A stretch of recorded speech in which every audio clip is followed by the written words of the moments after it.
Bueno, hablando de los instrumentos y técnicas de la administración, vamos a hablar lo que es de la política. Las políticas son líneas generales para la acción, cuyo propósito se orienta a la toma de decisiones como lineamientos generales. Contienen las ideas y directrices del nivel estratégico de dirección. En otras palabras, hablando de las políticas, vendría a ser un conjunto de objetivos, acciones y decisiones que se encargan de tomar en base a problemas que se suscitan en determinados tiempos y con prioridades distintas. Hablando de lo que vendría a ser la política en gestión sanitaria, hablamos a que se refiere a un conjunto de normas, reglamentos y directrices que existen para operar las finanzas y la prestación de asistencia sanitaria de forma real. Estas están orientadas a maximizar el impacto del sector, en este caso salud, en base a lo que vendrían a ser sus objetivos o prioridades que tiene en la nación.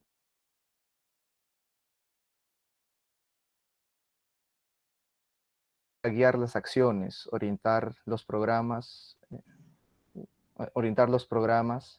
comunicar las decisiones que provienen del nivel directivo o estratégico y para interpretar los objetivos organizacionales. Estas son importantes ya que afectan de manera directa e indirectamente en la vida cotidiana de todas las personas, ¿no? En tanto sus acciones, su conducta, sus tomas de decisiones también, y ya que pueden eh, alentar lo que vendría a ser acciones que se consideren buenas y a la vez se pueden prohibir hechos que tal vez perjudican a lo que vendría a ser el bienestar de la población. Siguiente, profesora. La clasificación de las políticas, tenemos lo que son tres: políticas generales, las específicas y por su área de influencia. En las generales, estas vienen o emanan de lo que vendría a ser del nivel estratégico. Estas afectan a toda la organización. Hablando en las políticas específicas, estas eh, afectan a lo que vendrían a ser pequeñas partes, que vendrían a ser o bien los departamentos o sectores como los conocemos.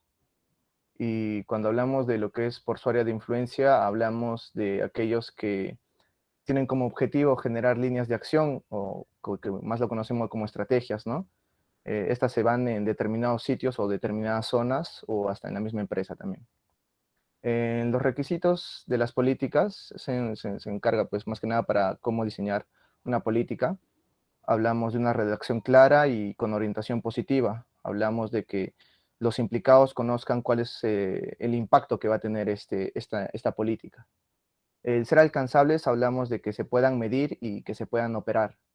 Entonces, eh, siguiendo con hablamos de que deben tener un alto grado de permanencia, o sea, que esta política pueda seguir vigente, incluso si es que se puede un poco más de tiempo de lo previsto, ¿no? Que no sea algo estancado. Si hablamos de anticiparse al futuro, hablamos de que en la política se busca analizar lo que son las variantes, tanto internas y externas, y de esta manera prever algunos problemas o cosas que puedan pasar más en un futuro. De interés para toda la comunidad, obviamente que se busca siempre con la participación ciudadana, ¿no? Para estas políticas. Que tiene que ser congruente con las leyes respectivas. Hablamos de que una política siempre tiene que estar solventada junto con bases legales, ¿no? Flexibles porque los encargados de esta política también tiene que asumir de alguna manera su propio, como, mm, su propio criterio a base de la política también, ¿no? Pero en base al objetivo mismo que se tiene. La siguiente, profesora. Bueno, ahora pasamos a lo que son los programas. Los programas son también planes en sentido literal. En ellos se establecen los objetivos específicos, la secuencia de actividades y principalmente el tiempo requerido para su ejecución. En otras palabras, los programas son un conjunto de acciones, ¿no? Serie de acciones coherentes, organizadas, que tienen un objetivo en común y concreto. El objetivo de los programas incluyen lo que son las metas, las políticas, los procedimientos y todos los pasos que han de seguirse para llevar a cabo un curso de acción. Los programas son las alternativas de solución que deciden la secuencia en las actividades, la utilización de los recursos y la forma de alcanzar los objetivos de la organización en un tiempo determinado. En la clasificación de los programas generales son aquellos igual que se elaboran en un nivel directivo estratégico, igualmente afectan de manera en grandes rasgos, ¿no? A lo que vendría a ser el objetivo o planes generales. En los programas específicos se refiere a los programas que se aplican a procesos de trabajos especiales, ¿no? Su propósito es hacer operativos los planes generales.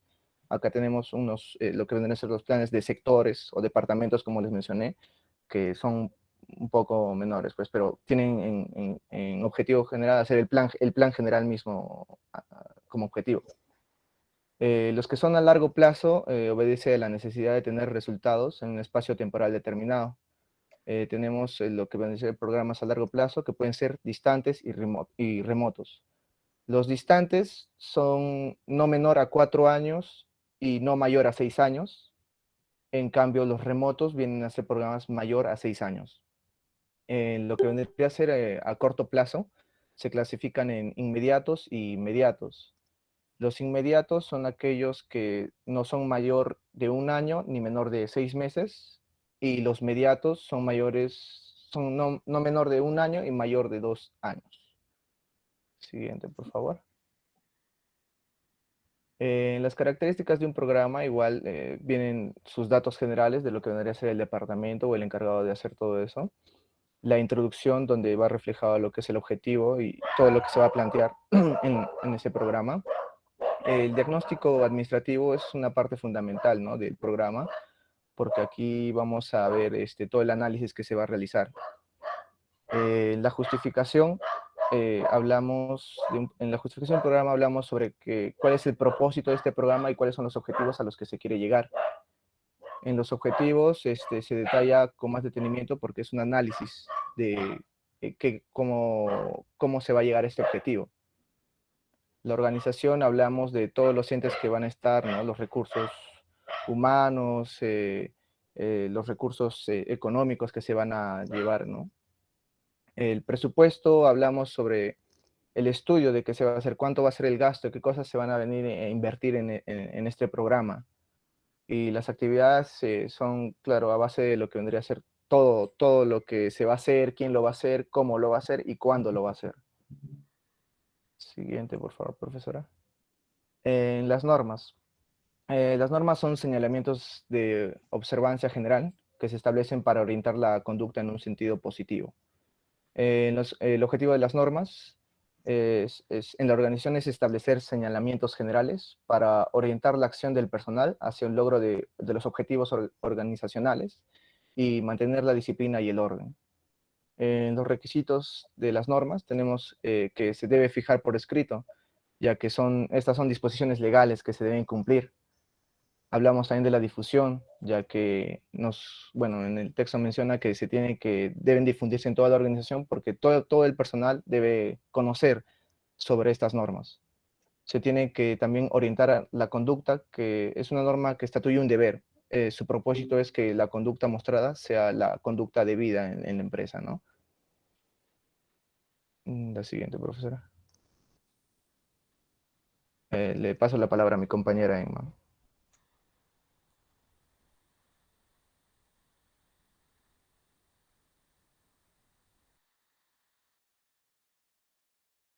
Adelante y prenda su cámara.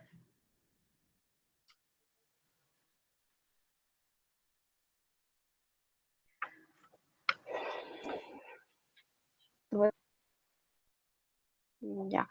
Voy a proseguir con la exposición. En este caso voy a hacer reglas. Las reglas son unos señales activos, su función, en caso de no ser aplicadas, ¿no? También acá dentro de eso están los objetivos, donde tiene un objetivo principal y esencial, es establecer medidas disciplinarias, ordenar y fijar requisitos para el funcionamiento de la organización. Las reglas se establecen en documentos denominados reglamentos. Estos reglamentos también son un conjunto ordenado de reglas o preceptos dictados por una autoridad competente, ¿no? Donde también es para el funcionamiento de una con corporación o también de un servicio o cualquier actividad que se va a realizar dentro de la institución o una empresa. Para la elaboración de las reglas existen varios requisitos, ¿no? Entre ellos está expresar por escrito las normas e entregarlas en un documento especial denominado reglamento. Como ya les dije, es un conjunto de reglas, el reglamento. También dar a conocer a todos los miembros de la organización, es decir, a todos los integrantes de la empresa, ¿no? También está asegurar su observancia y cumplimiento. Estas reglas, como tienen una,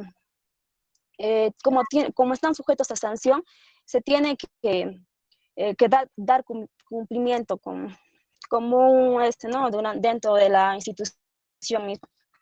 También está servir de control efectivo. Deben estar acordes con las leyes respectivas, es decir, dentro de una normativa.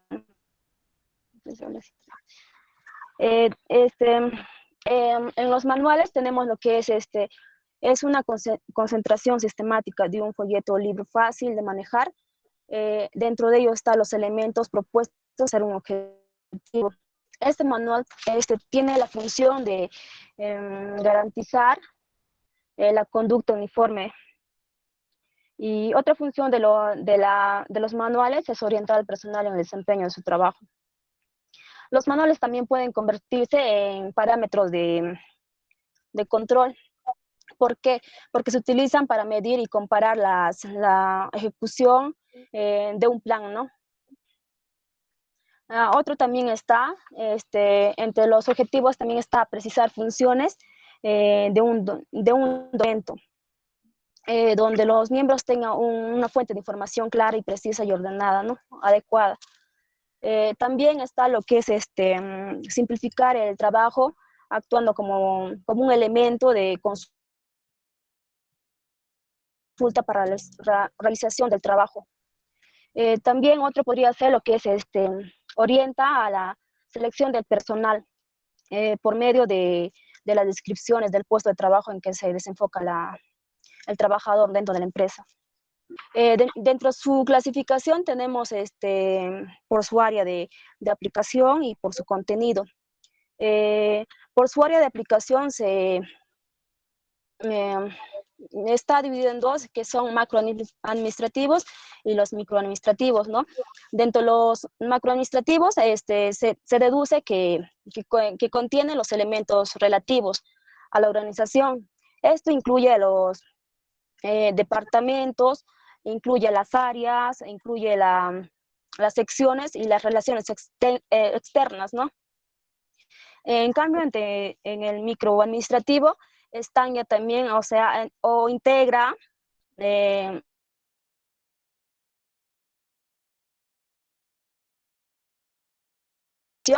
o una sola área. Por su contenido tenemos la organización de procedimientos y múltiples. En la siguiente diapositiva se va.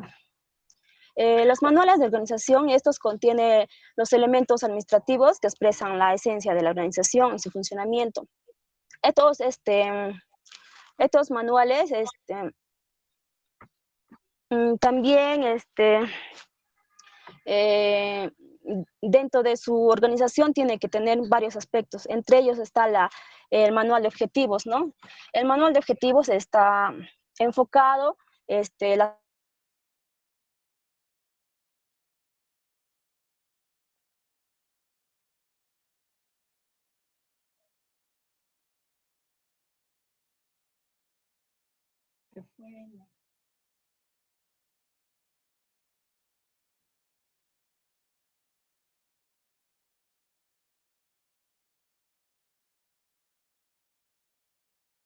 Continúe otro miembro del equipo.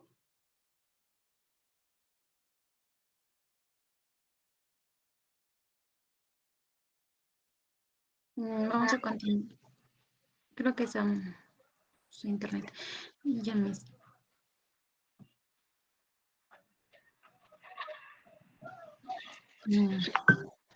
Ya. Los manuales de organización, en estos contienen los elementos administrativos que expresan la esencia de una organización y sus funciones y el funcionamiento de cada organización. Los manuales de organización son los que incluyen en su contenido los siguientes aspectos, como el manual de objetivos de programas, los manuales políticos, manuales de organigramas, manuales descriptivos de puestos y manuales de reglamentos, el cuales los manuales de procedimiento tienen una secuencia cronológica de las operaciones de un determinado trabajo, ya que con estos encontramos en los manuales de procedimientos los datos generales, el contenido, la introducción, los procedimientos y una bibliografía. En un manual múltiple tiene aspectos relativos al funcionamiento de una organización y al mismo tiempo aborda los procedimientos generales en una organización.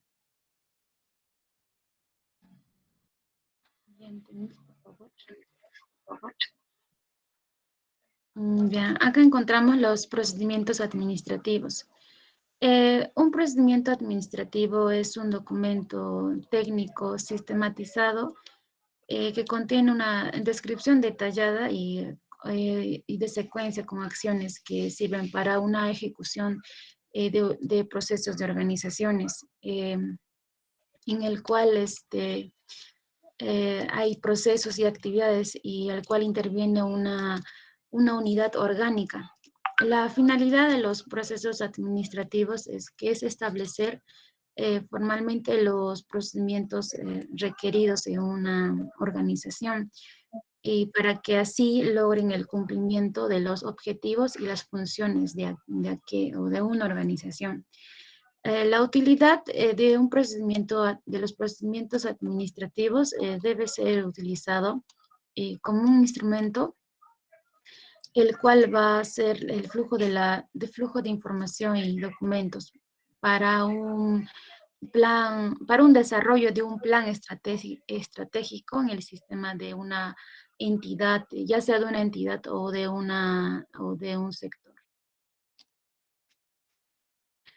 Acá encontramos una organización, el TUPA, que es un texto único de procedimiento administrativo. La finalidad del TUPA es unificar y estandarizar todos los procedimientos administrativos para que, como las entidades, como por ejemplo el MINSA y sus órganos desconcentrados y organismos públicos descentralizados, y así garantizar los derechos y el interés de los administrados. La utilidad del TUPA es que el TUPA es un documento que permite el control de seguimientos de acciones administrativas de una organización, que fija tiempos relativos con determinados procedimientos y trámites administrativos en el sector público, el cual se realiza para obtener una información o un servicio de una entidad pública.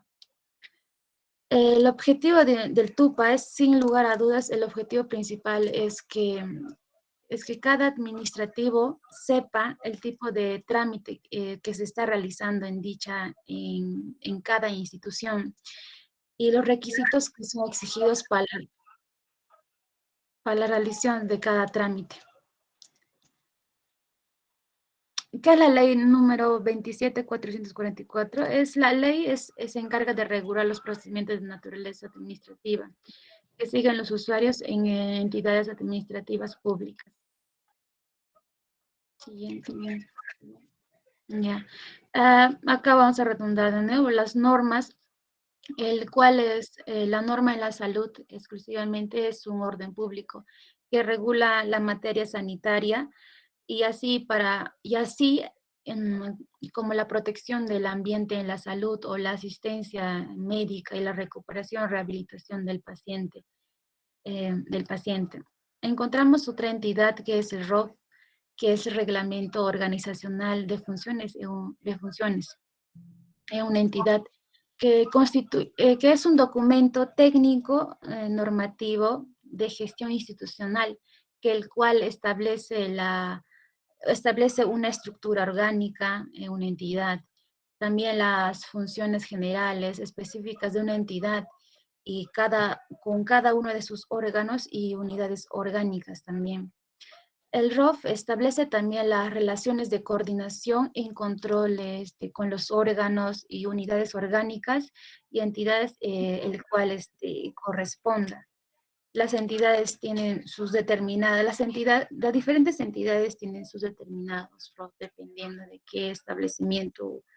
En este caso estaríamos hablando de los hospitales o de las redes o microredes, del cual también manejan su el ROF. El ROF en el Ministerio de Salud formaliza una organización y orienta un esfuerzo institucional para el logro de una misión y una visión.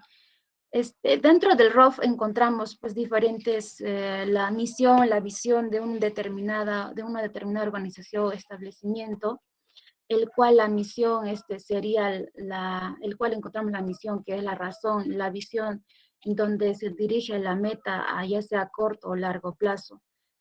Para un pequeño ejemplo, para el ROF sería, digamos, el Hospital Regional de Ayacucho, ¿no? El cual su misión es brindar la atención integral al paciente y su visión a un futuro sería formar un líder con exclusiva atención integral, con personal capacitado y personal especializado. Siguiente. Encontramos el manual administrativo, del cual también que se trata de un documento el cual se organiza y coordina las funciones de los empleados en una organización, así como sus objetivos y las metas. El objetivo de un manual administrativo es presentar una visión que es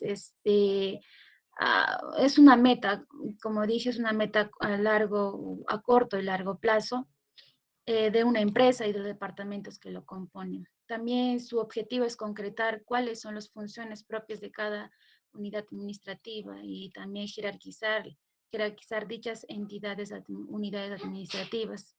Y también los objetivos de un manual administrativo, el cual se va a realizar un medio de comunicación que permite conectar las diferentes organizaciones y relaciones entre otras. Las clasificaciones encontramos las organizaciones y funciones, las normas de procedimientos y puestos y funciones de un manual administrativo. Acá encontramos las diferentes organizaciones que encontramos el ROF, que es, como dije, es un reglamento de organización de funciones de entidad que constituye un documento técnico normativo con gestión institucional, ¿no? Acá encontramos también al PAP, que es un presupuesto analítico del personal. Es un documento en el cual considera el presupuesto para los servicios del personal que va a permanecer en dicha organización. Encontramos el MOF, que es Manual de Organización y Funciones, que es un documento en el cual las empresas elaboran para plasmar parte de la forma de organización que ha adoptado y sirve como una guía para el personal. Encontramos también el Manual de Clasificación de Cargos, que es una guía de elaboración de cuadros para asignación del personal de CAP. El cuadro de asignación del personal, que es el CAP, contiene una planta orgánica en el cual están el personal para su adecuado funcionamiento. Encontramos también el Manual de Procedimientos, el MAPRO, describe de forma pormenorizada y secuencial de las operaciones que se siguen en ejecución de procedimientos de cada órgano funcional. El TUPA, que hemos hablado hace unos instantes, que es un documento de gestión que contiene procedimientos administrativos, ¿no? Para la administración de entidades, políticos nacionales, evaluación de indicadores de acuerdo al desempeño. También encontramos el reglamento interno en los servicios. El reglamento interno es un documento que da coherencia y ordena todo el sistema de seguridad, ya sea en salud o en el trabajo de dichas empresas. Siguiente, por favor. Como último tenemos los organigramas, que es el organigrama es un documento. Es un documento gráfico en el cual vamos a encontrar la representación estructural de una organización interna, en el cual encontramos niveles de organigrama, las estratégicos, que es un nivel más alto de dirección, donde se toman las decisiones más y establecen las políticas estratégicas con objetivos de una organización. Directivo intermedio encontramos dependiendo de una organización a nivel directivo intermedio en el cual se administra las organizaciones. En el operativo, en ese nivel, se realiza la ejecución de las funciones y actividades específicas de una empresa. Encontramos los tipos de organigrama, que es la lineal, la funcional, que indica un objetivo, que tiene un cuerpo y indica las funciones determinadas de los administrativos o de que pertenecen a su organigrama. El horizontal y escalar encontramos también, que todas son estructuras de organigrama, ¿no? Que se manejan de acuerdo a la organización que se va a realizar. Eso sería todo, muchas gracias.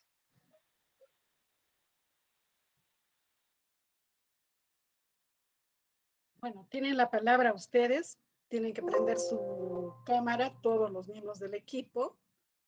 Y bueno, ponerse a disposición. ¿Quién es el delegado? Dirija lo que es solicitando si hay dudas, preguntas. Bueno, es la primera vez que hacen un seminario, no creo, ¿no? Bueno, no, profesora, la verdad que no. Ya, adelante entonces. Bueno, compañeros, No, espero que de alguna manera se haya entendido mejor toda la exposición, pero igual de alguna manera si es que tienen alguna duda o si es que creen que pueden acotar algo, tal vez que ustedes hayan investigado muy aparte, ¿no? Porque todos tenemos lo que es el syllabus. Bienvenido sería.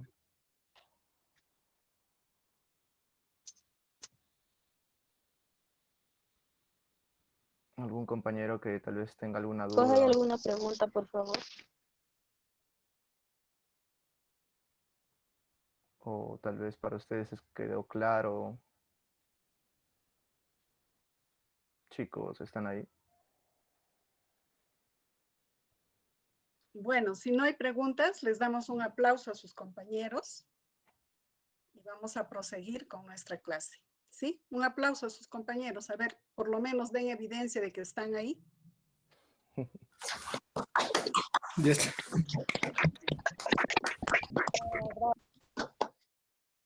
Bueno, yo entiendo que la clase está en la última hora. Me imagino que están agotados por toda la participación activa que han tenido durante toda la tarde, ¿verdad?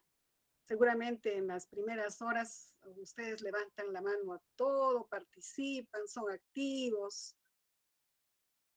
Presumo, ¿no? Que ya a esta hora están un poco cansados y por eso no participan. De lo contrario, realmente me preocuparía, ¿no? Porque es como que estuvieran sus compañeros exponiendo frente simplemente a un conjunto de iconos que no indican la presencia de alguien, sino simplemente una presencia figurativa, sin que haya pues una interacción. Y eso no es correcto, no está bien, ¿no? Hay algo también que quiero precisarles respecto al control de asistencia. Cuando nosotros generamos el control de asistencia, les llega a ustedes inclusive antes de la hora, porque como es un solo grupo, estamos usando un solo classroom. Para el primer grupo, nosotros evidenciamos y separamos el horario de control de asistencia desde las 3 de la tarde que les llega a sus compañeros del primer grupo y lo consideramos como asistencia hasta las 3:10 de la tarde. Y lo mismo ocurre con ustedes, por si acaso. O sea, ustedes tienen un margen hasta las 6:10 para enviar la asistencia. porque curiosamente nuestra bandeja se llena con respuestas que son enviadas a destiempo. Lo mismo ocurre con los cuestionarios que se vienen aplicando, que son enviados a destiempo y no son considerados, por si acaso, ¿no? Que quede claro y que luego no digan ustedes no reclamen algo. También, cuando nosotros convocamos para que puedan participar de manera activa en el aula, estamos registrando quién responde y quién no responde, ¿no? Si alguien es llamado y no está, pero está también su control de asistencia, la evidencia que vale para nosotros es la convocatoria pública que hemos hecho nosotros para su participación. Entonces se registra falta, ¿sí? Con esas aclaraciones y precisiones continuamos con nuestra clase, ¿sí? Ojalá podamos un poco interactuar mejor para más adelante. Van a seguir los seminarios y esperamos pues que haya mayor participación, ¿no? Ustedes están en la universidad. Eso significa que la relación docente-estudiante es horizontal. El docente es un facilitador del proceso de enseñanza-aprendizaje. ¿Por qué? Porque en la universidad se supone que el estudiante, de acuerdo al sílabus, va revisando información para poder ser un ente activo y justamente generar diálogo y que haya también conceptos que se integren desde la iniciativa también de los estudiantes. Procuremos demostrar, ¿no?, que estamos en la universidad, ¿sí? Bueno, ya sus compañeros nos han presentado el tema que vamos a abordar ahora. Ellos nos han hablado, ¿no?, de las diferentes técnicas e instrumentos de la administración que son claves para garantizar el funcionamiento de las organizaciones. Estos apoyan, pues, el funcionamiento de la institución. Y en ellos vamos a encontrar toda una información amplia, detallada, acerca de lo que hace la institución, en qué marco legal, jurídico se desenvuelven las organizaciones, cuáles son sus atribuciones, cómo es su estructura orgánica, qué objetivos tiene, en base a qué políticas está implementando sus acciones, qué grados de autoridad y de responsabilidad se han determinado para la estructura organizacional, cuáles son las funciones de cada una de esas estructuras orgánicas, de esos órganos que ya hemos venido tratando desde la semana pasada, cuando en la práctica hemos trabajado el diseño organizacional y hemos hablado de los organigramas, ¿no? Entonces, en estos documentos de gestión, lo que vamos a hacer es obtener, ¿no?, toda esa información ordenada que proviene de los diferentes órganos del poder legislativo, ejecutivo, y que se han convertido en el marco normativo de la institución. Vamos a darle la palabra a su compañera que ha solicitado participar. Adelante. Profesora, buenas noches. Disculpe, Buenas noches. profesora, ¿los PPTs no se ven así pantalla grande, están pequeños o es mío mi señal? En tu caso será, porque yo tengo una pantalla prendida para ver cómo sale y está completo. Pregunto a sus otros compañeros cómo están observando. Profesora Ruth, buenas noches. De igual manera, profesora, no se ve, solamente se ve una pequeña pantalla que no se observa nada, profesora. Qué raro. En mi caso sí se observa, profesor. En mi caso sí se ve mis... Sí, yo tengo también una otra se computadora. Si están viendo el celular, van a tener dificultad, ¿no? Si están viendo la pantalla completa. En todo caso, Profesora, ¿será que tienen que fijar la imagen para que puedan ver en así grande? es, claro que sí. O sea, cuando ustedes, a ver, voy a salir un ratito de esto para que vean qué es lo que hay que hacer para poder ver mejor la imagen, ¿sí? Vamos a ver. Voy a salir un ratito para que vean.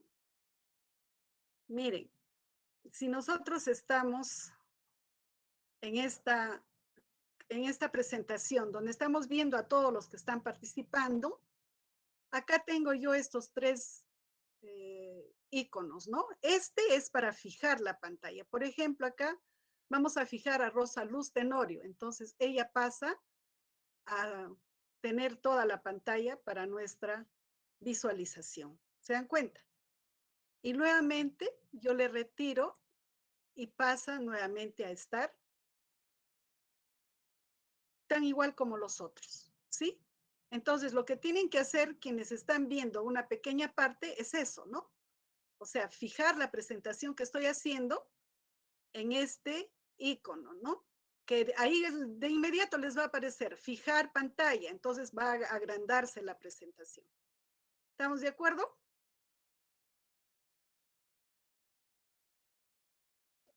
Sí, Miss, muchas gracias.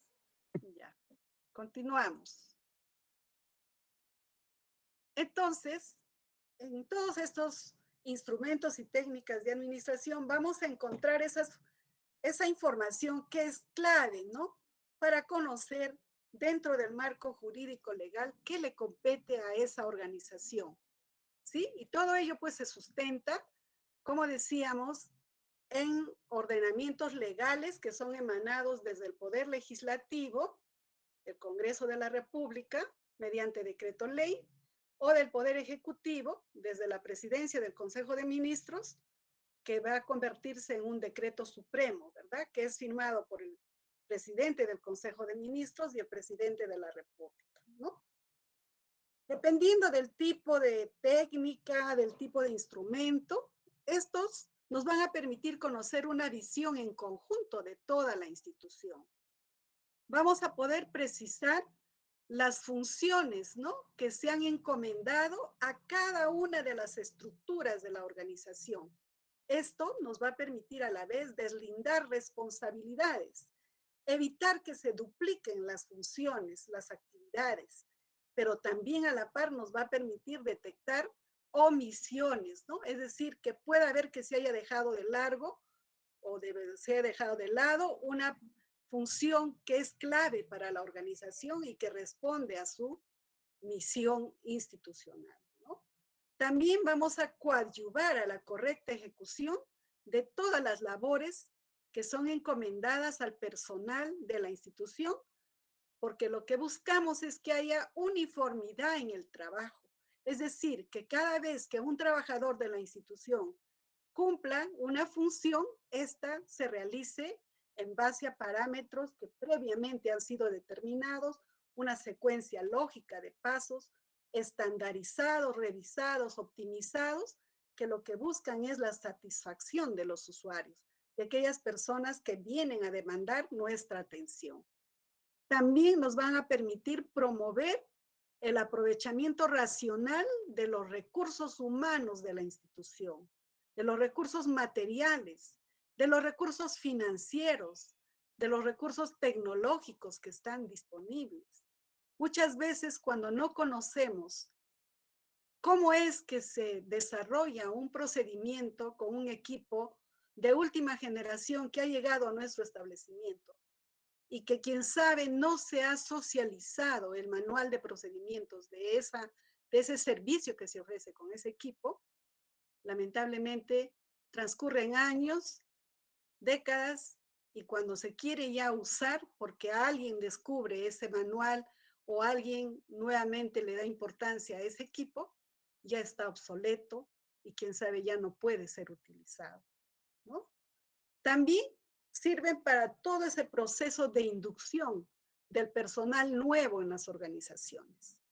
Cuando alguien ingresa por concurso a una institución, desconoce, ¿verdad?, cuáles son sus funciones específicas, qué le compete como parte de esa institución. Entonces, todos estos documentos van a ser claves para los procesos de integración. Ustedes van a ir el próximo semestre a hacer su internado en serie 500. Entonces, lo primero que tienen que hacer al llegar a un establecimiento es informarse de todos los documentos de gestión, de sus reglamentos, de sus manuales, ¿no?, de funcionamiento, de procedimientos, de sus protocolos, a través de los cuales han estandarizado todos sus procesos de prestación de servicios, las guías clínicas. Tienen que conocer cómo es el proceso de atención cuando hay un documento administrativo que la institución tiene que generar, porque me voy a ver en un cierto momento involucrado y quién sabe no voy a saber qué hacer. Tendré que conocer si eso no es mi responsabilidad y para ello tengo que revisar estos documentos. Ustedes me dirán, pero yo todavía voy a ir como interna, como estudiante de San Cristóbal, por supuesto. En el ámbito académico, nuestro marco legal y jurídico y nuestro referente en cuanto a técnicas e instrumentos son la ley universitaria, el estatuto de nuestra universidad, el reglamento de organización y funciones de la universidad, el reglamento general parte 1 y el reglamento interno de la universidad, donde están establecidos los parámetros dentro de los cuales en el ámbito académico nos desenvolvemos. También está nuestro plan de estudios que tiene su reglamento de grados y títulos, su reglamento para el internado clínico y comunitario. Pero cuando yo voy y me integro como interna a una institución de salud, yo tengo que integrarme a la institución y tengo que aplicar las normas que rigen para esa institución. ¿Se dan cuenta? La situación es delicada, ¿verdad? Porque como internos ustedes tienen un doble marco legal y por ello hay que respetarlos, conocerlos para poder trabajar como corresponde, ¿no? Por un lado, garantizar la satisfacción del ciudadano, de quien viene a demandar nuestra atención, cumplir a cabalidad nuestras funciones, nuestras responsabilidades y sobre todo generar condiciones para que se siga dejando el campo abierto para las generaciones que vienen detrás de ustedes, ¿no? Porque cuando hay un problema, se pierde, ¿no? Y en vez de los aspectos sencillos de un reglamento, por ejemplo, de asistencia, que es importante que ustedes lo conozcan, ¿no? La hora es la hora, ¿no? Ahí no puedo llegar tarde y decir, no, que me demoré, que hubo mucho tráfico, que no, simplemente ahí, si ustedes no están a la hora, ya no pueden marcar tarjeta y se tienen que retirar. Es así. Pequeñas cosas que, bueno, estos documentos nos van a ir avisando, nos van a ir orientando para nuestro desempeño dentro de la organización, ¿no? También estos documentos sirven para informar a la ciudadanía sobre los trámites que la institución proporciona, ¿no? Como parte de sus funciones. Sus compañeros nos han mencionado y han hablado respecto a la política, ¿no? De manera general, podríamos decir que estos son lineamientos que van a orientar la acción de las organizaciones, ¿no? Su principal función de una política es orientar, ¿no? Cómo se va a desenvolver un estado, una nación, un gobierno regional, un gobierno local, un sector, un ministerio, organizaciones que tienen como función atender las demandas de la sociedad, ¿no?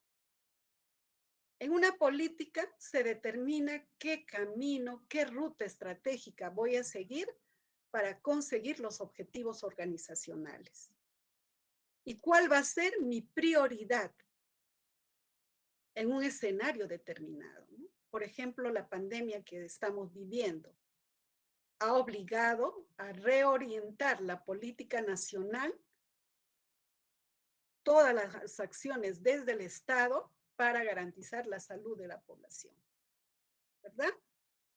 Una política tiene un horizonte de tiempo. Por ejemplo, nosotros en el sector salud tenemos una política de salud multisectorial para el bicentenario. Así se llama nuestra política última, que está vigente, que tiene un horizonte de tiempo para 5 años, pero como país tenemos otros documentos de gestión, que son los planes, en el que va a considerarse todo un grupo ya unificado de decisiones que van a expresar la opción de desarrollo económico, social de un país, de una región, incluyendo también medidas ya de carácter específico que van a permitir alcanzar los objetivos seleccionados. Acorde a la política nacional, surgen los planes, ¿no? Como ahora nosotros tenemos el plan de bicentenario para nuestro país, que en cierta medida ha sido reorientado por la crisis sanitaria que estamos viviendo, ¿no? Y un programa es ya un instrumento normativo de menor jerarquía del Sistema Nacional de Planeación Democrática, cuya finalidad es pues desagregar y detallar todos esos planteamientos, todas esas orientaciones generales del Plan Nacional y vamos a identificar objetivos y metas. Como país, nosotros tenemos el Plan Bicentenario, ¿verdad? Y hemos tenido otros planes anteriores, el plan del Acuerdo Nacional, ¿verdad? Que cuando, bueno, tuvimos esa crisis política por el caso de Toledo, se generó, ¿no? Como un acuerdo nacional y se determinaron líneas de política y se estableció un plan nacional para nuestro país. Y a partir de entonces también se hizo toda una evaluación para ver cómo se estaba usando el recurso del Estado. Y teníamos programas nacionales, sectoriales, con articulación y sin articulación territorial, ¿no? Y para salud tenemos grandes programas nacionales para un horizonte ya de tiempo, más de 10 años que venimos trabajando así, como el programa articulado nutricional, que se implementa en todo el país. Pero hay otros programas presupuestales que han sido generados frente a una contingencia o a una situación circunscrita en un área geográfica de nuestro país que tiene características particulares que se dan solo en esa localidad. Por ejemplo, lo que ocurre en ciertas áreas de la costa cuando se generan desastres por la presencia del fenómeno del Niño. O puede ser también cuando se ha presentado desastres naturales que han demandado un programa específico para atender a los grupos vulnerables de las grandes etnias dispersas en nuestro país, ¿no? Que demandan una atención articulada del Estado, no solamente de un sector, sino multisectorial. Y por debajo de los programas están los proyectos, ¿no? Que ya son esfuerzos temporales que son emprendidos para poder crear un producto o un servicio único. Y lo que se busca, pues, es en realidad, mediante un proyecto, alcanzar metas a un plazo determinado. Y son temporales, ¿no? O sea, implemento el proyecto y ahí termina, evalúo, y si hay necesidad, vuelvo a generar un nuevo proyecto, ¿no? Entonces, en este gráfico vemos esa jerarquía en la planeación. Está el plan general, están los programas, están los proyectos. Un programa puede tener varios proyectos y a su vez cada proyecto tiene un conjunto de actividades y cada actividad también tiene un conjunto de tareas específicas, ¿no? En el próximo ciclo académico, en el segundo nivel de gerencia, vamos a tocar con detalle todo esto de planeación, ¿no? Y en nuestro país tenemos una entidad que se encarga de establecer los lineamientos, las directivas para la elaboración de estos documentos de gestión, que es el CEPLAN, que también tiene, ¿no?, una directiva nacional para formular políticas públicas para nuestro país. Ahí está qué es una política pública, para qué sirve y qué pasos se deben seguir para poder formularlo, ¿no? Sobre todo en ese escenario en el que ahora creo que hay mucha gente con la intención de querer participar en espacios políticos y muchas veces sin tener información de qué es y cómo debe hacerse política, ¿verdad? Y bueno, la crisis que estamos viviendo ahora es justamente el costo de ello, ¿no? Que necesariamente tienen que estarse informando y preparando para hacer gestión. Y eso es lo que se pretende en esta asignatura, darles a ustedes los lineamientos generales para que conozcan por lo menos, ¿no? Así como hemos visto que hay una jerarquía en lo que es la planeación, también hay una jerarquía de documentos de gestión, ¿no? Toda organización se crea mediante una ley orgánica o una ley de creación, ¿sí? Es decir, se hace un estudio, se presenta un proyecto y se crea una organización. Ese es el punto clave, podríamos decir, esa es la primera línea el primer documento de gestión, la creación de la institución, la ley orgánica que crea esa institución. A partir de esa ley, se genera el primer documento de gestión, que es el estatuto. En base a la partida de nacimiento de la organización, se precisan y se amplían las funciones, responsabilidades, se establece los mecanismos de financiamiento de la organización, se establecen las reglas, las responsabilidades, los deberes y los derechos de quienes conforman la institución y se elabora el estatuto de la organización. Estamos hablando de las organizaciones públicas. En el caso de las organizaciones privadas, está, en este caso, parte ya de la creación de la institución, que es a iniciativa del sector privado, generalmente puede pues estar enmarcado dentro de lo que son las organizaciones, las micro, medianas y las grandes empresas, ¿no? Entonces, va a depender del tipo de organización. Ellos también tienen sus reglamentos de funcionamiento, tienen sus manuales de funcionamiento, sus manuales de procedimientos, tienen sus estándares. Generalmente una organización privada trabaja con documentos de gestión estandarizados y respaldados por normas internacionales de calidad. En la administración pública trabajamos dentro del marco legal que nos dan las disposiciones de las entidades creadas con esta finalidad. CEPLAN, SERVIR, como lo vamos a ver, ¿no? A partir del estatuto se elabora el reglamento de organización y funciones, el ROF, que es el que estamos trabajando esta semana dentro de nuestra parte práctica. Y a partir del ROF se elabora el manual de organización y funciones, el MOF, que en el contexto, en el marco de la ley Servir, ha cambiado, como lo vamos a ver más adelante. Está el manual de procedimientos y están los protocolos. Esa es la jerarquía de los documentos de gestión desde, podríamos decir, las décadas anteriores, con un marco legal todavía que ya ha sido cambiado, como lo vamos a ver en la actualidad, ¿no? Pero se mantienen varios de estos documentos, ¿no? El reglamento de organización y funciones, como ya lo han señalado muy bien sus compañeros, es un documento técnico normativo de gestión institucional, ¿no? En este documento lo que se va a conocer, se va a establecer, es la estructura orgánica de la entidad. Es decir, se van a señalar cómo va a ser el diseño organizacional, cuántos niveles, cuántas estructuras va a tener esa organización. Se van a precisar las funciones generales, las funciones específicas de la organización y a su vez de cada uno de sus órganos, ¿no? Y de sus unidades orgánicas. Ya hemos visto en la práctica, ¿verdad?, que una organización de la administración pública puede tener órganos directivos, órganos de apoyo, órganos de asesoría, órganos consultivos, órganos de línea, órganos desconcentrados, ¿verdad?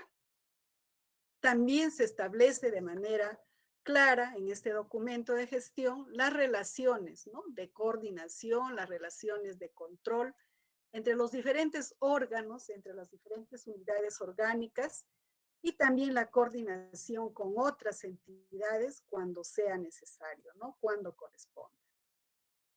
Desde el contexto todavía anterior, podríamos decir, para elaborar el ROF, se tiene como base, con modificaciones posteriores que las hemos mencionado en la práctica, está el Decreto Supremo número 043/2006 de la Presidencia del Consejo de Ministros, que fue promulgado el 26 de julio del 2006, que aprueba, ¿no?, los lineamientos para la elaboración y aprobación del Reglamento de Organización y Funciones ROF.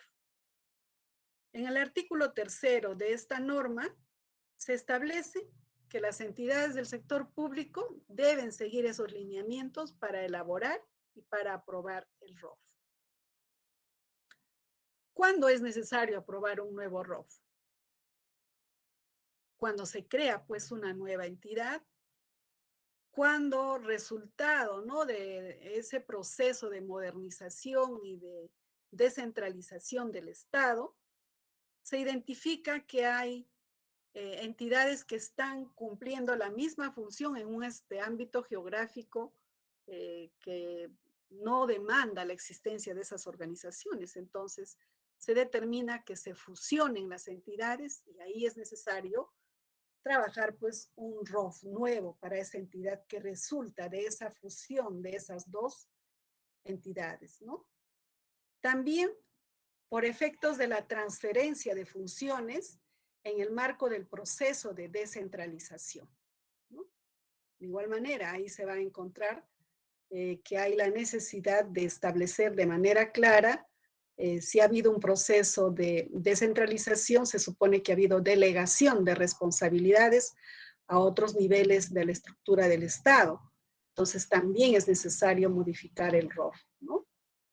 Cuando por existencia de un proceso de reorganización de la entidad es necesario cambiar el diseño estructural y eso implica también identificar nuevas funciones para la organización, ¿no? De acuerdo a ley. También cuando por modificación del marco legal sustantivo que afecta la estructura orgánica o que la modifica total o parcialmente, hay que revisar las funciones, ¿no? De la organización y también es necesario revisar, reformular el ROF, ¿no? Y para optimizar, ¿no? O simplificar los procesos de la entidad con la finalidad de que mejore la eficiencia y se promueva, ¿no? El logro, el cumplimiento de la misión y de sus funciones, ¿no? La aprobación del ROF se efectúa de acuerdo al tipo de organización, ¿no? Si hablamos nosotros de los ministerios, hablamos de los organismos públicos descentralizados, hablamos de los organismos públicos con calidad de pliego presupuestal, que estén adscritos a la PCM o que estén adscritos a los ministerios, que tengan independencia de la denominación formal que las normas les reconoce. Esto tiene que ser aprobado, este ROF tiene que ser aprobado mediante decreto supremo. ¿Y quién es el que emite un decreto supremo?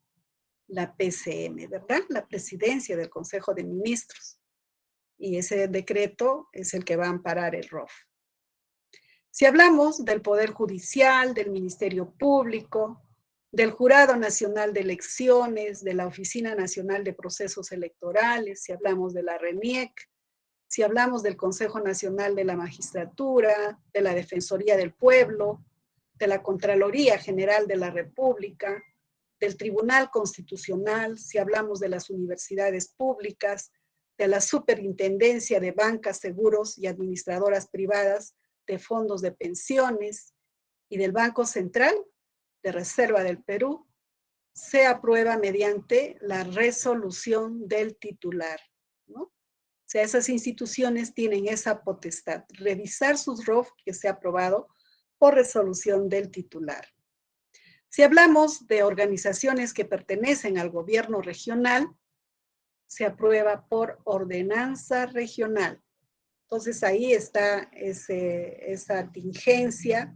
Si hablamos de la Dirección Regional de Salud, de la DIRESA Ayacucho, el documento debe ser aprobado o es aprobado, ¿no? Mediante una ordenanza regional, ¿sí? Si hablamos de una entidad del gobierno local, mediante una ordenanza municipal. Si hablamos de un organismo público descentralizado, de gobiernos, también por ordenanza municipal, ¿no? Entonces ahí están los establecimientos que están en la periferia, ¿no? Que pertenecen a un ámbito local, de gobierno local, entonces es aprobado mediante ordenanza municipal, ¿no? Si pertenece. Dentro de los documentos de gestión que corresponden a estas técnicas y procedimientos, instrumentos, ¿no? Que apoyan a la administración pública, están los manuales administrativos, ¿no? Ya sus compañeras nos han señalado que son esos medios que sirven mucho para facilitar la información, la comunicación, y que fácilmente pues va a ser visible, ¿no? El quehacer de la organización. Nos va a dar información cómo está organizada, cómo funciona.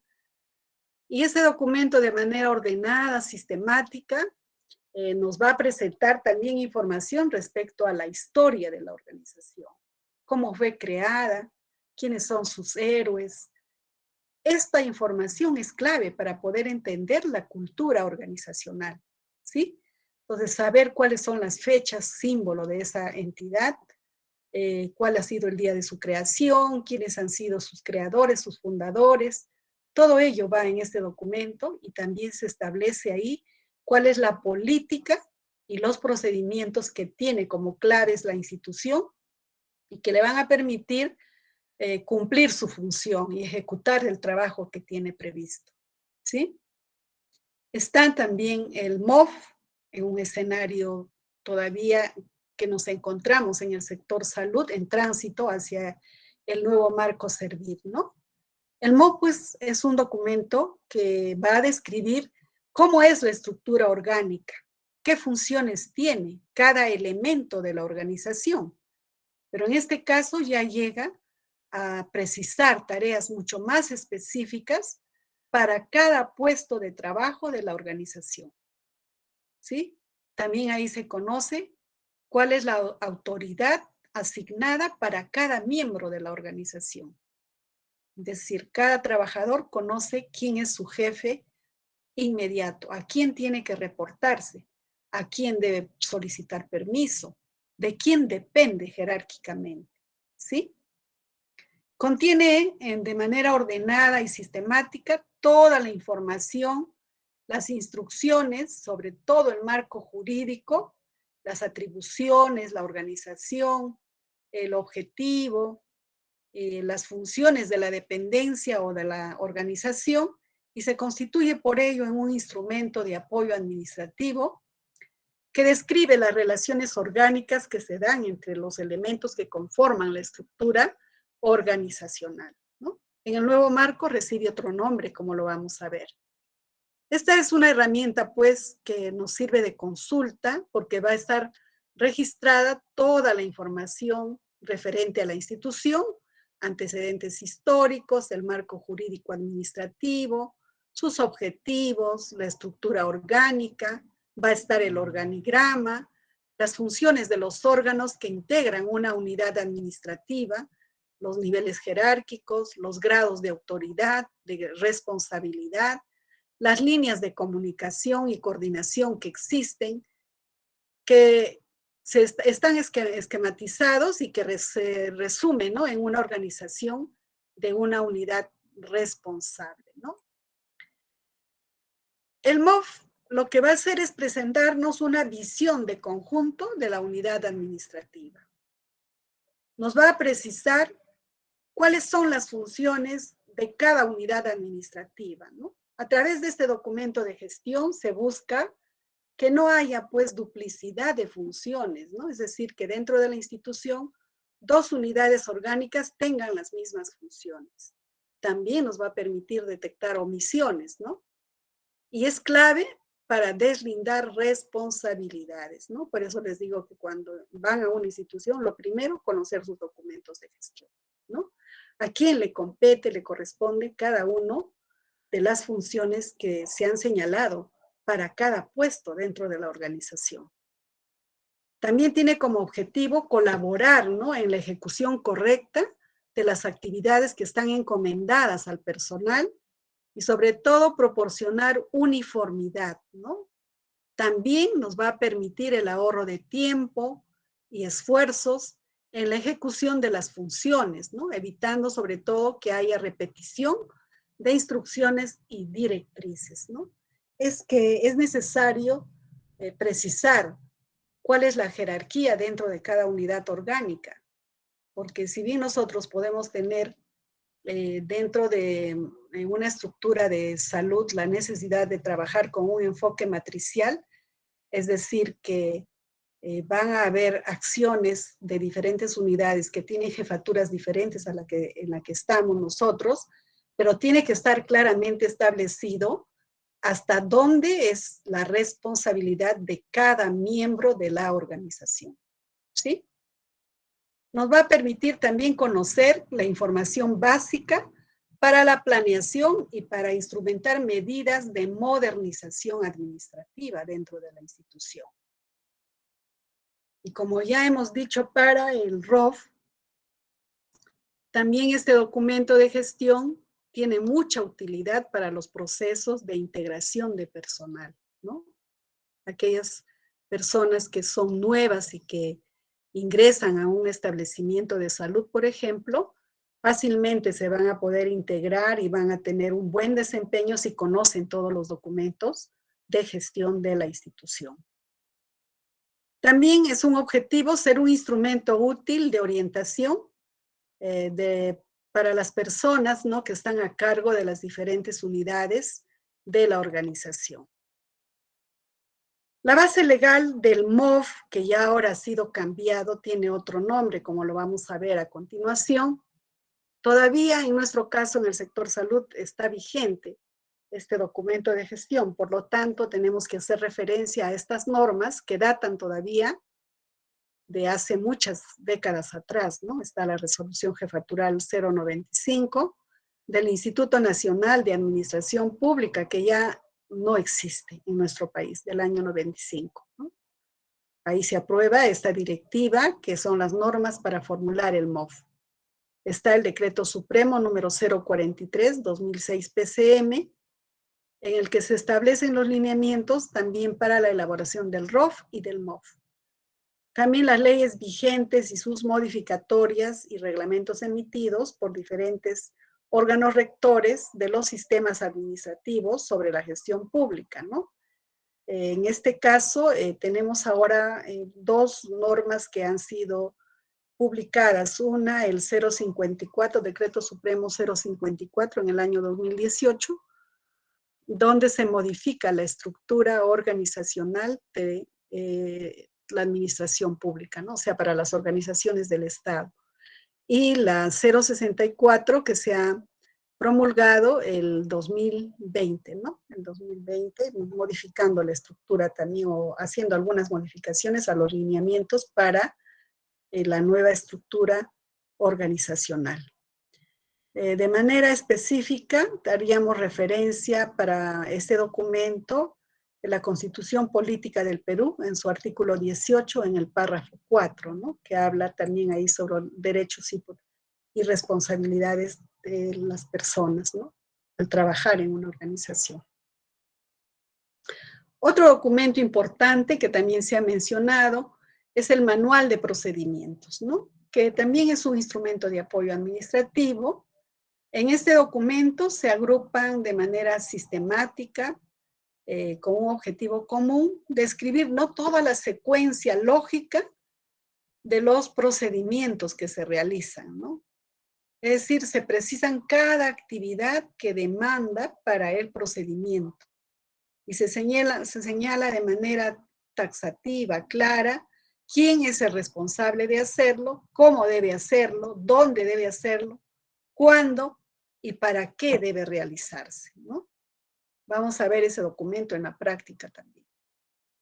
También nos han hablado del texto único de procedimientos administrativos, ¿no? Este documento es un instrumento que ha sido creado por el título cuarto del Decreto Legislativo 757, que es la ley marco para el crecimiento de la inversión privada y su respectivo reglamento, ¿no?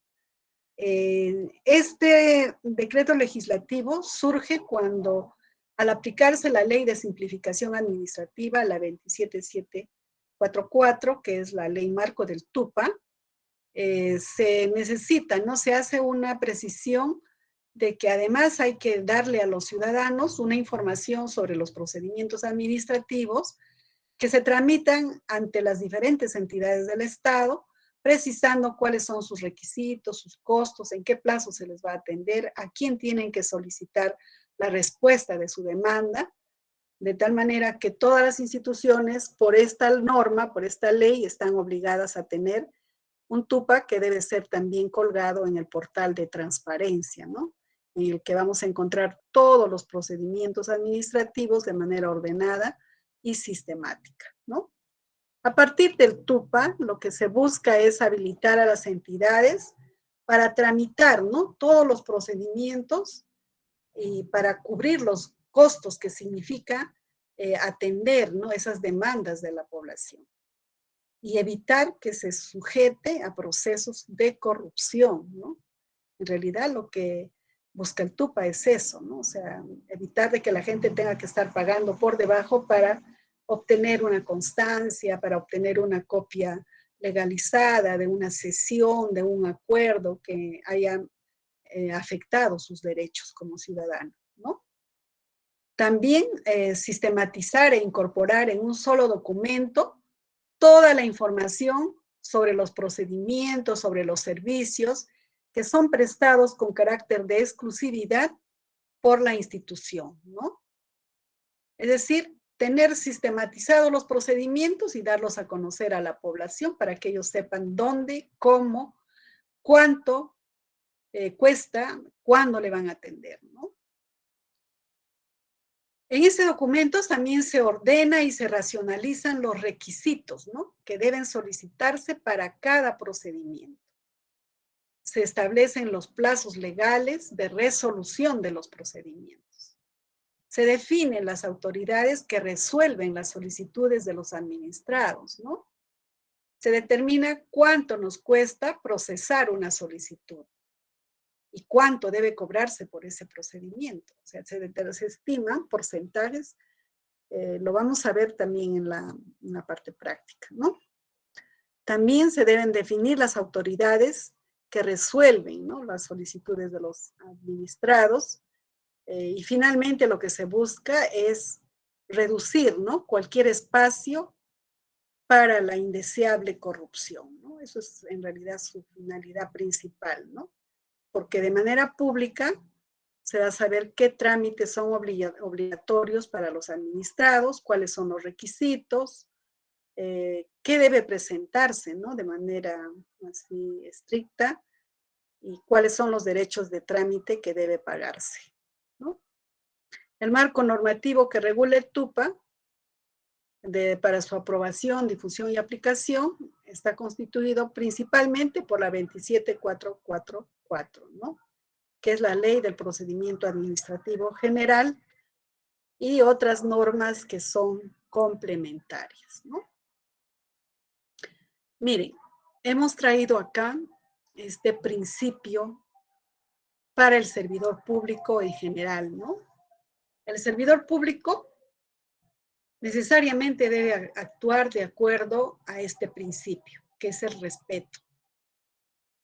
Todo servidor público, ¿no?, adecúa su conducta hacia el respeto de la Constitución y las leyes, garantizando que en todas las fases del proceso de toma de decisiones o en el cumplimiento de los procedimientos administrativos se respeten los derechos a la defensa y al debido procedimiento. Es decir, que tengamos ese criterio al prestar un servicio, ¿no? Este principio está pues en la ley del Código de Ética de la Función Pública, ¿no?, que es la ley 27815. Lo que hemos hecho es transcribir el artículo 6, inciso 1 de esta ley, para tenerlo presente y recordar, ¿no?, que estamos sujetos a un marco ético deontológico que debemos respetar y cumplir, ¿sí? Estamos ahora en un escenario, les decía, de cambio, ¿no?, de modificar el marco normativo para la administración pública. Y hay un conjunto de normas legales que se han dado para cambiar, ¿no?, todo lo que es, sobre todo, el carácter laboral dentro de las organizaciones y garantizar una administración pública que sea eficiente, que sea humana y que sea de calidad, ¿no? Está la ley 30057, que se da el 2013 para modificar, ¿no?, la administración pública. Está el decreto supremo número 040-2014 de la Presidencia del Consejo de Ministros, que reglamenta esta ley. Está el decreto supremo número 138 de Economía y Finanzas, el decreto supremo 041 del 2014, también de la PCM, donde se dan también lineamientos para ir reformando el empleo público, ¿no? que esa es una de las prioridades del Estado peruano, ¿no? Ya tenemos varios años con esa intención de modernizar la administración pública para hacerla cada vez más eficiente, ¿no? Esta ley, como decíamos, que es la ley del servicio civil, constituye pues un importante avance en ese camino, ¿no? Porque expresa fundamentalmente la intención del Estado de contar con un régimen único y exclusivo para las personas que prestan servicios en la administración pública, ¿no? Y a eso se le ha denominado servicio civil, que tiene como finalidad promover su profesionalismo y por lo tanto, pues mejorar la calidad de los servicios que se brinda a la ciudadanía en general, ¿no? Esta ley de la reforma del servicio civil, la ley 30057, ha sido publicada el 4 de julio del 2013, con el objetivo de establecer pues un régimen único, como decíamos, y exclusivo para quienes laboran en el ámbito de la administración pública, ¿no? Y también para aquellos que están encargados de hacer la gestión. También para precisar de una mejor manera, ¿no? Lo que es el ejercicio de las potestades y la prestación de los servicios a cargo de quienes hacen gestión pública, ¿no? Y para ello se ha planteado pues una reforma integral que no solo involucra el cambio a un nuevo régimen laboral, sino que también promueve una reorganización de las organizaciones del Estado, ¿no? ¿A quiénes se aplica esta ley del servicio civil? En el artículo 1 de la ley del servicio civil se señalan estas entidades. Está el Poder Ejecutivo, incluyendo ministerios y organismos públicos, está el Poder Legislativo, el Poder Judicial, los gobiernos regionales, los gobiernos locales, los organismos a los que la Constitución Política del Perú y las leyes confieren autonomía. Están las demás entidades y organismos, proyectos y programas del Estado cuyas actividades se realizan en virtud de potestades administrativas, ¿no? Y por tanto se consideran pues que están sujetas a normas de común derecho público, ¿no? En realidad, como ustedes ven, se aplica pues a todas las entidades en los 3 niveles de gobierno, ¿no? Esta ley ha establecido etapas para ese proceso de tránsito de una entidad pública a un nuevo régimen del servicio civil y se ha señalado también los productos que se esperan en cada una de estas etapas. La primera etapa ha sido la de preparación, es decir, que se ha desarrollado un proceso de socialización de la norma y se ha puesto en conocimiento público este nuevo régimen, la relevancia de los pasos que se van a implementar. Se conformó un comité de tránsito al nuevo régimen conformado. Se difundieron también las metodologías, los instrumentos para ese tránsito que es necesario ir desarrollando. Esa ha sido la primera etapa. La segunda etapa ha sido elaborar un análisis situacional, ¿no? Es decir, recoger la información de cómo están las instituciones del Estado, cómo son sus procesos, cómo están sus puestos de cada una de las organizaciones del Estado. Identificar sus oportunidades de mejora, ¿no? Identificar sobre los procesos y sobre los puestos que hay en cada organización. Y luego, la tercera etapa era implementar, pues, estas oportunidades de mejora, ¿no? O sea, la tercera etapa es la mejora interna. Como se ha encontrado acá debilidades y limitaciones, entonces, estas se convierten en oportunidades de mejora. Entonces, se generan, pues, procesos mejorados. Se hace una determinación, un análisis de la dotación, es decir, de lo que necesita la organización para funcionar. Se trabajan los perfiles de puestos definidos y valorizados adecuadamente en este documento de gestión, ¿no? Que es el manual de perfiles de puestos, que reemplaza al manual de organización y funciones, ¿sí? Ese es un documento ya actualizado y aprobado. En el sector salud hemos llegado hasta esta etapa, la tercera, y estamos en esta prácticamente en proceso de formulación de estos documentos de gestión que, como vamos a ver, son varios, muchos, los que tienen que trabajarse, ¿no? Y la cuarta etapa ya es la implementación del nuevo régimen, es decir, ya tener acá todos los procesos mejorados, implementados, y el personal también bajo un nuevo régimen, ¿no? Un régimen que le permita pues tener mejores condiciones laborales, ¿no? ¿Cuáles son los instrumentos de gestión que desde este proceso de reforma se ha planteado y ya muchas instituciones han transitado? En salud todavía no, estamos en tránsito, pero en otras sí ya han pasado, ¿no? En el artículo 128 se señala el cuadro de puestos de la entidad, ¿no? Sus compañeras hablaron del CAP, ahora ya no se habla del CAP, se habla del CPE, que es el cuadro de puestos de la entidad, ¿no?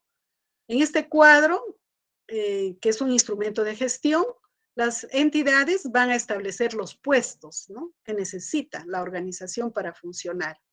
Y estos se valorizan, ¿no? Es decir, que ya se conoce qué presupuesto necesita la organización para cada uno de estos que se han identificado, ¿no? Asimismo, en este caso sí, se costean también aquellos puestos que están vacantes. Y esa es la diferencia con el CAP, ¿no? Que ahí podíamos poner muchas cosas que nunca se cumplían, simplemente estaban de manera declarativa. En este caso, este CPE sí está financiado, ¿no? En el artículo 129 se señala como otro instrumento de gestión el reglamento interno de los servidores civiles, que es el RIS.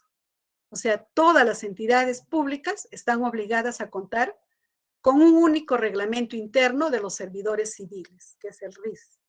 Este documento va a establecer pues las condiciones dentro de las cuales se van a desarrollar la prestación del servicio, ¿no?, en la entidad.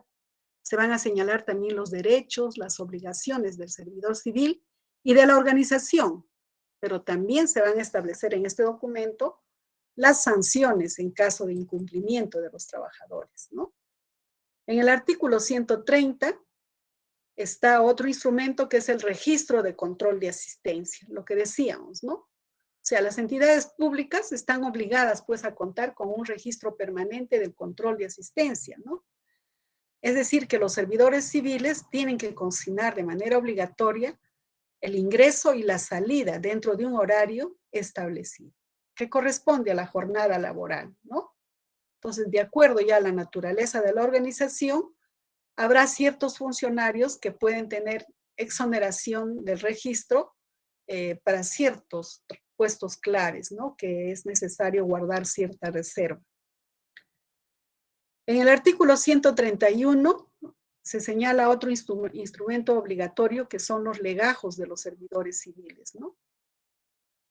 Es decir, que todas las entidades públicas deben tener un legajo de cada servidor civil, cuya administración y custodia está a cargo de la Oficina de Recursos Humanos, ¿no?, de la entidad o la que haga sus veces. Este legajo de los servidores civiles reemplaza al escalafón, ¿no?, es decir, al FAI personal que tiene cada trabajador y que lamentablemente pues no tiene ese proceso de actualización que en este caso se establece de manera obligatoria, ¿no? Los legajos pueden estar en físico, pero también pueden estar, que eso es lo ideal ahora, como un archivo digital, ¿no? Y tiene que también señalarse ya medidas pertinentes para que se evite que se pierda la información, ¿no? En el artículo 133 se señala como instrumento el manual de puestos tipo, que es el MPT, ¿no? Este manual de puestos tipo es aprobado por Servir, ¿no? Y contiene la descripción del perfil de los puestos tipo en cuanto a funciones, requisitos, dentro de cada rol de familia de puestos y que sirven de base para que cada entidad ya elabore su manual de perfiles de puestos. Si ustedes ingresan a la página de Servir, van a encontrar el manual de puestos tipo de Servir, el MPT de Servir. Y en base a ello, pues el sector salud debe tener su MPT también, para que las entidades de salud puedan trabajar sus manuales de perfiles de puestos, el MPP. Cada entidad, también en el artículo 134 se señala este instrumento, cada entidad aprueba su respectivo manual de perfiles de puestos, o MPP, en el que se van a describir de manera estructurada todos los perfiles de puestos de la entidad, ¿no? De acuerdo con la directiva que establezca servir para dicho fin. Este MPP es el que reemplaza al MOF, Nosotros todavía estamos atrasados, ¿no? En el artículo 135 se establece también otro documento de gestión que es el Plan de Desarrollo de las Personas, ¿no? Este plan es un instrumento de gestión para planificar acciones de desarrollo de competencias, de capacidades, ¿no? De cada trabajador. Se elabora en base a las necesidades que tienen de capacitación. Puede ser por formación laboral o puede ser también por formación profesional, ¿no? Entonces, a través de este plan se promueve la actualización, el desarrollo profesional, ¿no? Y se potencian pues las capacidades de los servidores civiles, ¿no? En la ley 276, que es la ley antes de servir, se establecía que todas las instituciones del Estado estaban obligadas a tener un plan anual de capacitación que debería ser financiado con el 0.5 del costo de la planilla de remuneraciones. Es decir, que la organización debía buscar mecanismos para financiar, ¿no? Con el equivalente al 0.5 del costo de la planilla de personal. Son muy pocas las instituciones que cumplían, ¿no? Esa disposición. Si bien es cierto, desarrollaban procesos de capacitación, pero sin un horizonte de desarrollo, ¿no? Así respondiendo a ciertas iniciativas particulares de algunas dependencias de la organización, ¿sí? Entonces el impacto no era el esperado, ¿verdad? En el artículo 136 también se señala la necesidad que todas las instituciones públicas tengan que publicar, difundir sus instrumentos de gestión en el portal institucional, ¿no? O sea, todas las entidades tienen que publicar en su portal institucional sus instrumentos de gestión, ¿no? Y también tienen que publicar el código de ética de la función pública, las normas, ¿no? Que como institución han asumido sobre prevención y sanción del hostigamiento sexual, sobre seguridad y salud en el trabajo, y otras normas que debe conocer todo servidor civil, ¿no? Y que tenga relación con el desarrollo de su desempeño laboral, ¿no? En realidad son un conjunto de normas que optimizarían, ¿no? Y harían mucho más eficientes a las organizaciones. Nosotros estamos en tránsito, como decimos, ¿no? Ese es el aviso de sinceramiento que está publicado en la página, en la web del MINSA, y ahí han puesto, pues, ¿no? El 25 de septiembre del 2020, han dicho que por medio del presente hacemos de conocimiento público que actualmente el Ministerio de Salud se encuentra en la tercera etapa del proceso de tránsito a la Ley del Servicio Civil Servir. En razón a ello, la Oficina General de Gestión de Recursos Humanos del Ministerio de Salud cuenta con los siguientes documentos de gestión. ¿Y qué dice? Equivalencias han puesto, ¿no? ¿Por qué? Porque la ley ya exige estos documentos. Pero ¿qué es lo que está vigente para el Ministerio de Salud? Donde por eso estamos trabajando con estos documentos. El cuadro de asignación de personal provisional, el CAP-P, cuando deberíamos ya tener el cuadro de puestos de la entidad, el CPE. Está vigente el manual de clasificador de cargos, que es el MCC. Debería estar vigente el manual de puestos tipo para el MINSA, ¿no? El MPT. Y el manual de organización y funciones, el MOF, está vigente todavía para nosotros, para el MINSA. Deberíamos tener ya en la actualidad el manual de perfiles de puestos.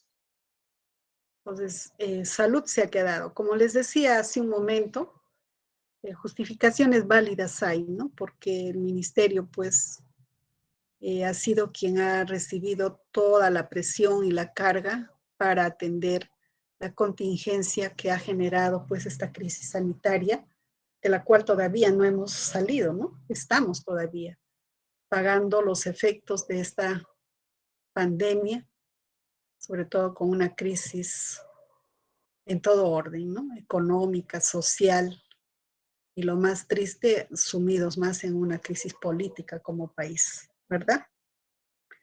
Bueno, de manera general es todo lo que corresponde a los temas que se han abordado ahora.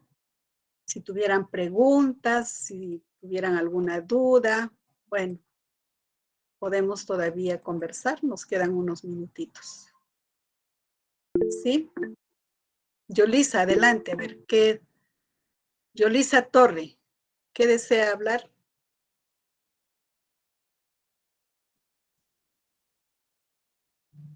Profesora, Sí, Yolisa. esta una consulta es de donde nos dice en el artículo 136, donde dice publicación de instrumentos de gestión en el portal. Transparencia.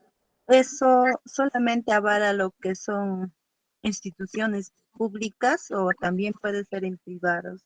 No, públicas, públicas. Estamos hablando de la administración pública. Las entidades privadas tienen sus propias normas, ¿no? Ellos pueden hacer todo lo que la ley no prohíbe, mientras que la administración pública tiene que hacer todo lo que el marco normativo dispone. Es diferente. ¿Se dan cuenta? Ellos tienen flexibilidad para elegir qué documentos de gestión son mucho más aplicables. Como les decía hace un momento, tienden ellos a trabajar con manuales de funcionamiento, con manuales de procedimientos, con estándares internacionales como las ISO, para poder garantizar que sus procedimientos están protocolizados, todos sus procedimientos, todas sus actividades, bajo parámetros de medición de calidad del servicio. Estamos en un escenario en que todo obsolece, al menos en el ámbito privado, ellos tienen que estar en un contexto cambiante de ir adecuando su organización, sus procesos, sus procedimientos a lo que la demanda espera de la organización. Nosotros tenemos un sistema muy lento, ¿no? Y lamentablemente eso es lo que está generando, pues, procesos lentos, podríamos decir, ¿no? Es así, Yolisa. Ya, ¿Alguna otra muchas pregunta? ¿Alguna otra pregunta?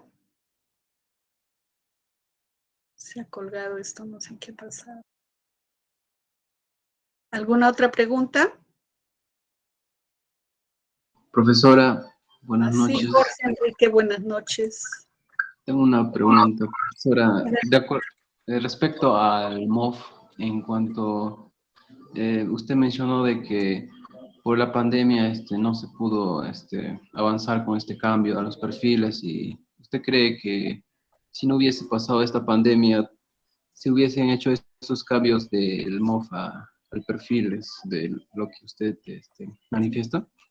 Yo creo que, bueno, como digo, pues nosotros tenemos siempre justificaciones, ¿no? Pero lo que yo sé es que ya habían avanzado, el 2019 habían avanzado el manual de,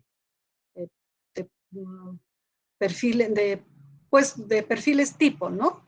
El MPT habían avanzado en el MINSA, pero nunca se aprobó, pues no está publicado. Si ustedes ingresan a la página web del MINSA, vamos a ver, vamos a buscar ya, a ver cómo está. En el MINSA, en transparencia, ¿qué vamos a encontrar?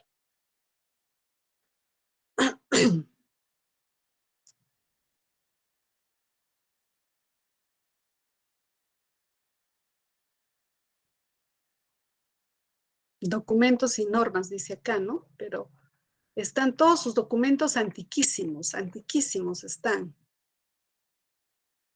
¿Dónde está transparencia? Acá al final debe estar.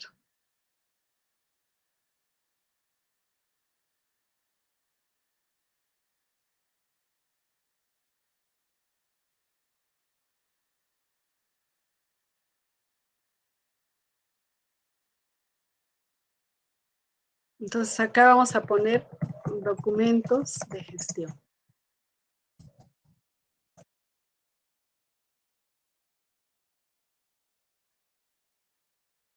Hay de otras entidades, pero no hay nada de nosotros. Vamos a ponerle acá, a ver, como filtro. MOP le pondremos mejor.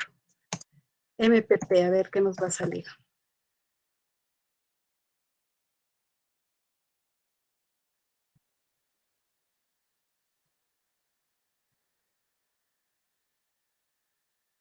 No hay, ¿no? Y si ponemos acá el MOF,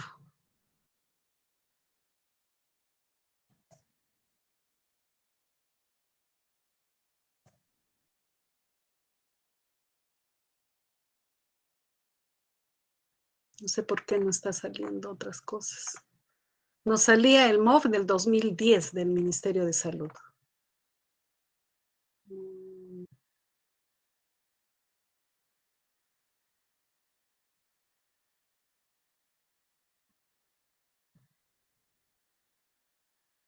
Vamos a volver a buscar acá. En documentos de gestión hay otra pestaña, si no lo han colgado en transparencia. Acá decía normas y documentos legales, ¿no? Entonces acá podemos buscar.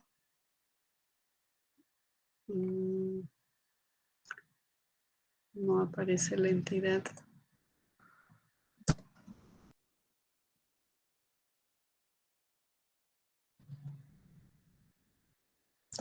Acá está, ¿no? Manual de Organización y Funciones MOF, Unidades Orgánicas, Centro Nacional de Salud. Pero ese es de una entidad, no es del Ministerio de Salud, ¿no? Este es del Instituto Nacional de Salud. Este es del Centro Nacional de Salud Ocupacional, pero siguen con MOF, ninguna de estas entidades. Y miren de qué año es, del 2003, 2003, 2003, 2003, ¿no?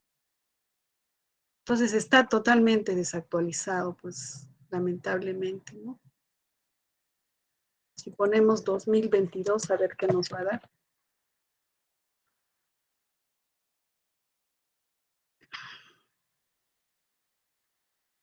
No nos sale.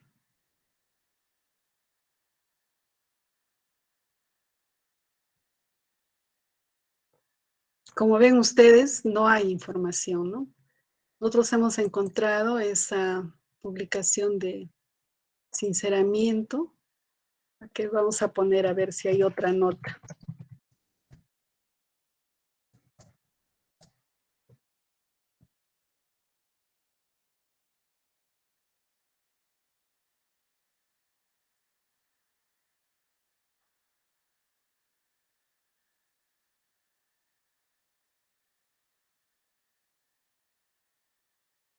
Sinceramiento contable del pliego, sinceramiento contable,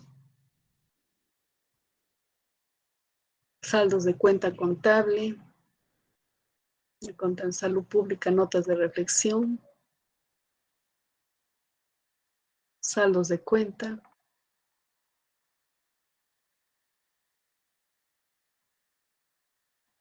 Esa es la de, ¿cómo se llama? De sinceramiento que salió primero.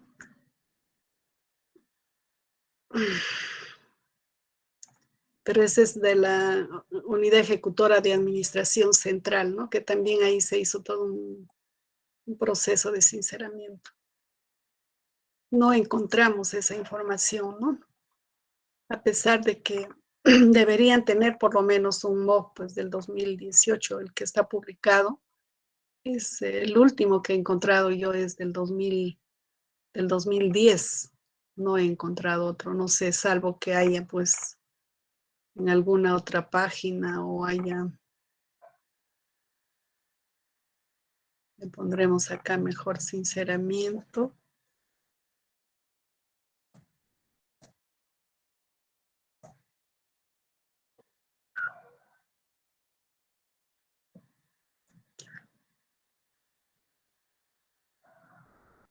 Ya lo ve desde otra perspectiva.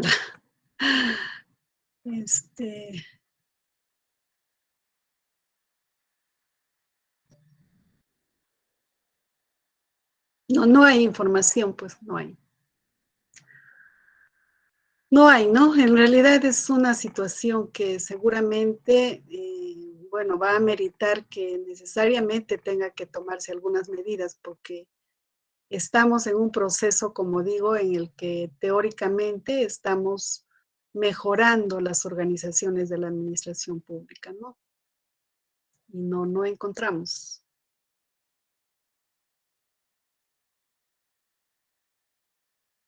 ¿Qué será esta del 2021?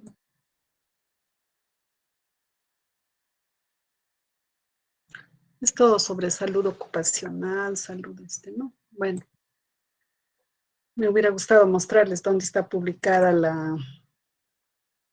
la nota de sinceramiento de servir, que eso está en la página del MISA. Bueno, ¿alguna otra pregunta o comentario?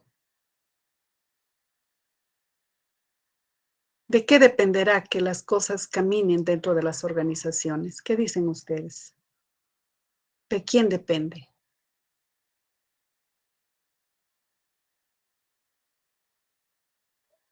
¿Mm? ¿Están ahí?